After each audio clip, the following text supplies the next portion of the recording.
All right, boys, listen, it has been a very long time. I have been waiting for this, and it is finally happening. How long have I been here? I played closed beta test 1, JP version, by the way, which was earlier than the global one. I played closed beta test 2, which was the global one. I played open beta, and now, finally, after waiting, I think 1.5 years, maybe more, like this game has gone radio silent, came back to us, and then gone radio silent on us again. But now, after the long amount of dev blogs rolling out, they are finally giving us the biggest thing, the biggest possible thing. And let me tell you now, you'll be hyped on this one. Like and subscribe, helps out a ton. It's finally happening, boys. So we got this tweet over here. Attention, heroes. MHA UR release date announcement is coming on September 21st, courtesy of Tokyo Game Show 2023.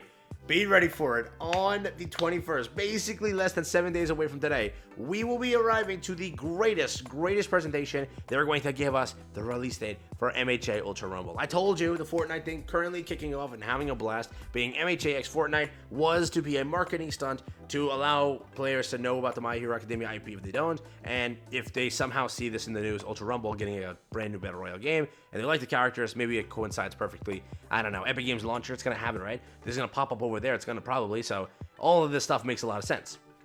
Again, that's just my 10 cents, so who knows, okay? But again, that's currently happening. If you play Fortnite, use my code in the item shop. It supports me. Thank you. Besides that, moving onwards, we also got this information here. So, remember, Tokyo Game Show will probably announce a lot of stuff along with the release date. Given you're announcing a release date, they're probably going to also show some characters. These 3 characters are the last ones that we got information on. Again, speculation is leading towards Momo, or the mushroom character, the Class B character with like the green vines, whatever, and then Kirishima. So these 3 characters, pretty cool.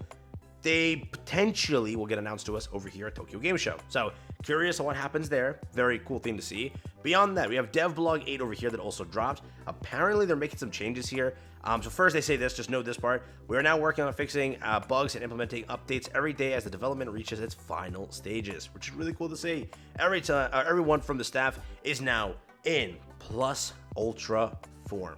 The Tokyo Game Show will begin next week, okay, in Japan, and we are planning to announce our worldwide release date there, so stay tuned. However, there's a few things we want to share with you in the meantime, and again, they actually introduced us again to Uraraka. First, they say this. They're changing Uraraka from a technical character to a rapid character. Do keep that in mind.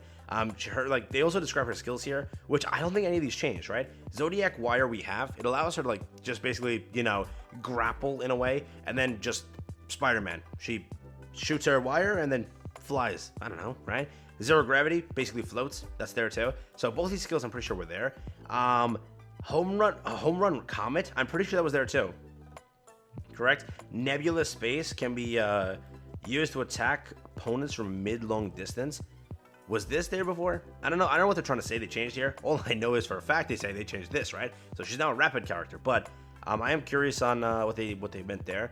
When Himiko Toga, so they introduced us to her also, is at a low level, her projectile attacks will have a short range. However, another one of her skills, Transform, what is it? Will allow you to take the... I'm lost here. Did they change anything? When I was reading this originally, I'm like, did they change anything? I have no idea. What do you think about these character introductions? We have taking the quirks into consideration. Taking them into training mode, which is a new thing coming out. Training mode allows you to actually test out the characters. Okay, I'm too lazy to reroll this, but maybe there was something that changed here. Go and read this. Go and have a blast with it. Again, Bloodsucker was a talent or a quirk she had already, and then Slasher Killer Knife is also there. Where you just run towards them, just literally swiping them, I don't know, stabbing them. So again, this is the new devblog we got here. Devblog 7 wasn't anything too special. It also just introduces you to roles and stuff like that. They gave us a little bit of a talk of Midoriya, and they also changed one of, I think, Shigaraki's skills also. So do keep that in mind. Yeah.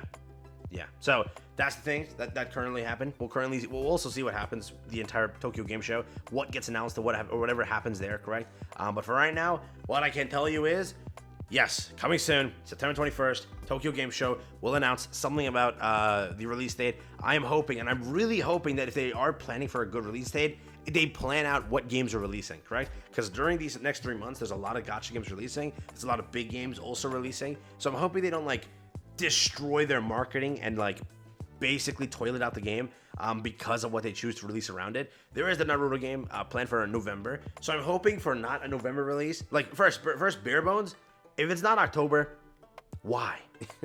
Why, man? I'm hoping this game comes soon, dude. But again, they originally did say fall. They said that their release date cycle will be fall. I don't know where they said that exactly, but they did mention clearly their release date cycle is fall. So if we go off of anything, or for the aspect that it is planning to be fall, that just leaves you with an actual massive window of September 22nd or around there, all the way up until December. So all the way up to December. Remember that. That means that they have plenty of time to kind of get, you know, the game out there.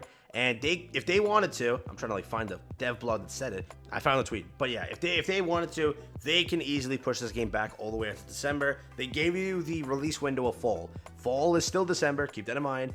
So they have plenty of time to kind of hold it back there. But again, I am hoping more so for around an October release. 21st to announce the release date. You give it 14 to 30 days. That's more than enough time to market the game, get it out there, and have it kind of display on the store for pre-order, or basically it's a free-to-play game, so pre-wish list, something like that. There's a term depending on whatever you use, but that's also there. So hopefully they can both get the ability to make people happy and not like push it out too far.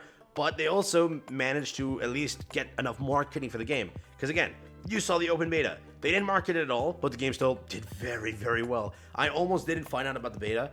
Nobody was talking about it. I didn't see it anywhere. I saw it on my basically feed because I did follow them. If I didn't follow them, it was over for me. But you know, they did very well for an OBT open beta test. They absolutely popped off. So I am wondering how they handle this, what they're going to do. I was scrolling through the comments there to see if anyone else was hyped about this. But, dude, 2,878 likes. It's a very, very kind of liked tweet in comparison to some of the other ones. People are hyped for this. I'm hoping they do the announcements proper. I'm hoping they handle the release date properly also. I'm hoping at TGS they also give us some new information, maybe some new stuff, characters, some introductions. A lot of players have been kind of like expressing one opinion that they still haven't answered. The fact that are we going to get new maps? Like, how is that going to work? Because I do see that the map will be an issue. It's going to get very stale very fast. It's not like a massive map, right? Like some battle royales have a massive map.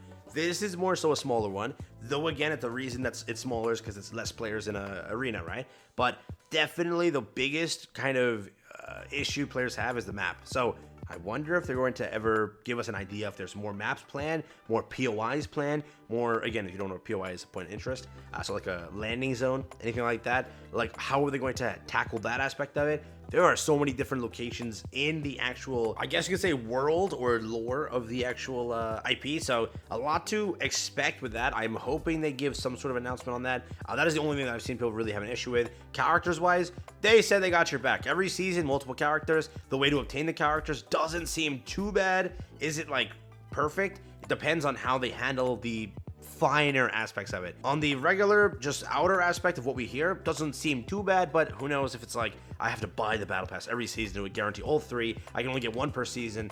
That's going to be a big defining factor. A lot of games mess that up, and when they drop the ball on that, the hype is immediately dead. So realize that. I'm hoping they handle the aspect of giving you characters properly. Again, sell the cosmetics for money. Obviously, they're going to do that, but that's more so the better idea. Don't sell the characters for money. Those things we'll find out soon, but this dev blog gave us an idea that it's not too terrible, but it depends. They could be terrible.